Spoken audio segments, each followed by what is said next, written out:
y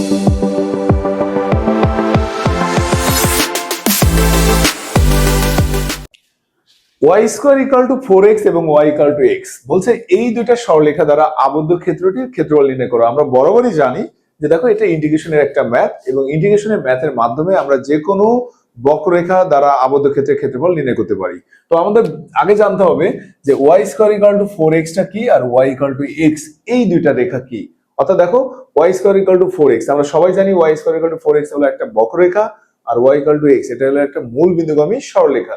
তাহলে এই দুইটা রেখা দ্বারা যে আবদ্ধ ক্ষেত্র, প্রথম কাজ হলো এটার একটা গ্রাফিং, একটা ছবি, এবং অবশ্যই এখানে ছবি ছাড়া কোনোভাবেই ম্যাথ করা সম্ভব না।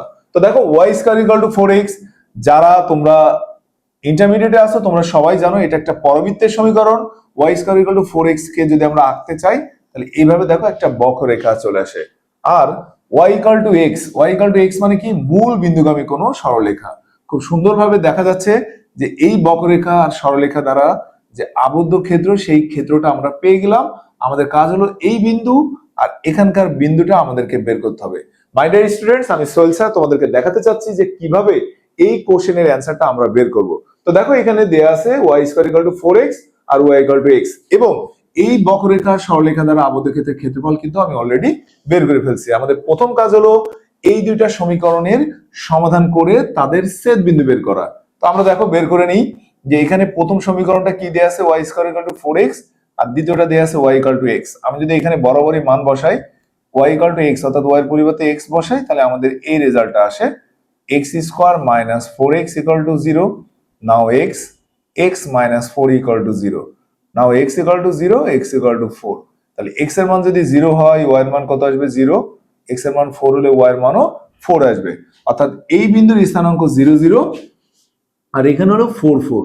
আমাদের সবসময় খেয়াল করতে হবে যে বক্ররেখা দ্বারা আবদ্ধ ক্ষেত্রের ক্ষেত্রফল, দেখো এই বক্ররেখা কিন্তু একটা চতুর্ভাগকে ছেদ করে। তাহলে আমাদের প্রথম কাজ হচ্ছে এই জায়গাটাতে আমাদের 0 0 অর্থাৎ x এর মান 0 0 আর এখানে y এর মান আমরা পাচ্ছি 4 4। সবসময় খেয়াল করতে হবে আমরা এখানে স্থানাঙ্ক অর্থাৎ সীমাটা আমরা যেটা নেব, আমাদের যদি ফর্মুলা আসে, তোমাদের এটা নিয়ে অনেক বহুত ক্লাস আছে, যদি আমরা লিখি y dx তাহলে আমরা x এর লিমিটটা নেব, আর যদি আমরা এখানে ধরি x dy তাহলে y এর লিমিটটা আমরা এখানে বসাবো। তো দেখো মাই ডিয়ার স্টুডেন্টস, আমাদের এই বক্ররেখা দ্বারা আবদ্ধ ক্ষেত্রের ক্ষেত্রফল আমরা অলরেডি পেয়ে গেছি। দেখো আবদ্ধ ক্ষেত্রের ক্ষেত্রফল, আবদ্ধ ক্ষেত্রের ক্ষেত্রফলের সূত্র হচ্ছে, আমরা অলরেডি এই ক্লাসটা হয়ে গেছে তোমাদের, y dx। তাহলে dx ধরছি, তার মানে এখানকার লোয়ার লিমিট হলো 0, আপার লিমিট হলো 4। অর্থাৎ আমাদের এখানে দেখো যে দুইটা রেখা, তার মানে আমরা এখানে দেবো y1 মাইনাস y2 dx আর লিমিটটা আমরা দেবো 0 to 4, 0 to 4। তো এই জায়গাটাতে দেখো y স্কয়ার মানে 4x, তাহলে আমাদের y মানে কত আসবে, y মানে আসবে 2x two the power half minus y2 মানে x dx। জাস্ট আমরা এখন এটা ক্যালকুলেশন করব, 2x টু দি পাওয়ার 3/2 নিচে 3/2 minus x square by 2 upper limit lower limit, upper limit 4 lower limit 0।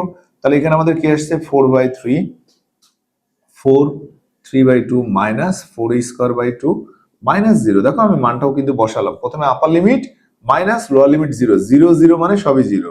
তাহলে এই জায়গাটাতে আমাদের আসছে দেখো 4 কে রুট করলে 2, 2 to the power q, 2 to the power q মানে 8, 8 ইনটু 4 তার মানে 32/3 মাইনাস 16/2, 16/2 কত আসে 32/3 মাইনাস 8। তাহলে আমরা যদি এটাকে এলসিএম করি অর্থাৎ লসাগু করি, 32 মাইনাস 24 তাহলে 8/3।